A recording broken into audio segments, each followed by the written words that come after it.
Togo, si Général Kadanga a tenté de descendre Faure Gnassingbé de son fauteuil présidentiel, le général Abalo Félix Kadanga est sous les verrous. L'ancien chef d'état-major général des FAT a été arrêté et gardé à vue. Une situation inédite. Mais la meilleure issue est celle d'une justice qui constituera un début de la fin de l'impunité. Ce serait bien dommage si la situation actuelle ne contribue qu'à un règlement de compte. L'information s'est répandue comme une traînée de poudre. En fin de semaine dernière, on apprend l'arrestation de l'ancien chef d'état-major général des forces armées togolaises, le général Abalo Félix Kadanga. Il serait en garde à vue, pour les besoins de l'enquête, comme on a l'habitude de le dire. C'est tout ce que l'on sait. Jusqu'à présent, il y a un silence de cimetière qui entoure les conditions de cette arrestation du général. Il en est de même des raisons, ce qui donne libre cours à des interrogations. Beaucoup se demandent si l'ancien chef d'état-major a tenté de descendre Faure Gnassingbé de son fauteuil présidentiel. Au-delà des questionnements que suscite cette arrestation, la principale leçon à tirer par ceux qui font du zèle aujourd'hui est que tout peut arriver à tout le monde, à tout moment. C'est la loi non seulement de la nature, mais aussi de tout régime militaire à facette civile. Depuis la nuit des temps, il en a toujours été ainsi. Cette descente aux enfers a commencé depuis quelques années. Le 6 décembre 2020, à la surprise générale de tous, on annonce la fin de règne du chef d'état-major général des FAT.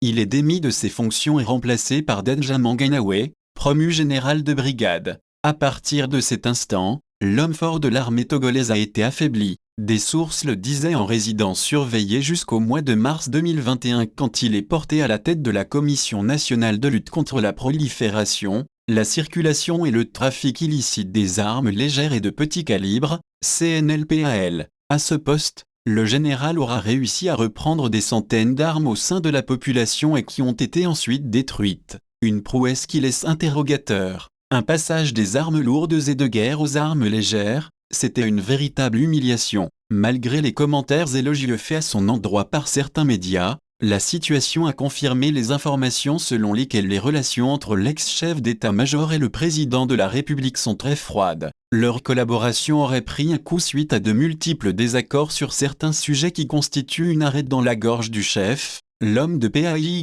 Abalo Félix Kadanga n'est pas un enfant de cœur. Il est connu comme celui-là qui a orchestré ou conduit l'arrestation de Pacha Gnassingbé suite à la fusillade de Pax en avril 2009. Dans la nuit du 12 avril de cette année-là, il était à la tête des militaires de la Force d'intervention rapide, FIR, dont il était le commandant. Son zèle dans le dossier de l'atteinte à la sûreté de l'État lui a sans doute valu l'ascension non seulement dans le cœur de Faure Gnassingbé, mais aussi dans la hiérarchie militaire. Le général Kadanga, c'est aussi de forts soupçons de crime. En décembre 2018 par exemple, l'homme a été aperçu dans une vidéo qui a été filmée par un journaliste sur un théâtre de manifestation. Ce jour-là, un enfant de 12 ans, apprenti mécanicien du nom de Moufidou Idrissou a été visé et tué par balle. Alors que ceux qui voulaient défendre le général le disaient hors du pays dans le cadre d'une mission des casques bleus de l'ONU, l'information est démentie par le ministre de la Sécurité et de la Protection civile.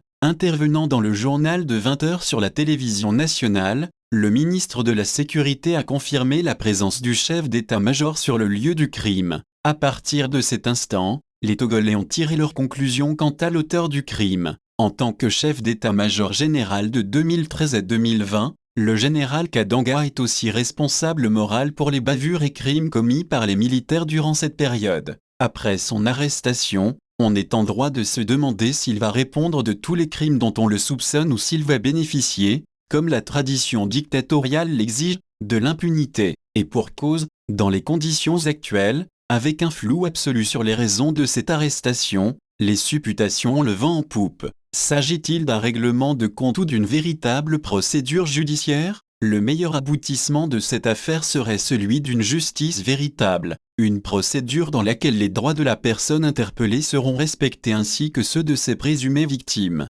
La justice doit faire la lumière sur sa responsabilité dans l'assassinat du jeune Moufidou Idrissou ainsi que dans les autres crimes et bavures commis par l'armée sous ses ordres. Si tel n'est pas le cas, ceux qui se réjouissent aujourd'hui de l'arrestation du général Kadanga le font en vain. GA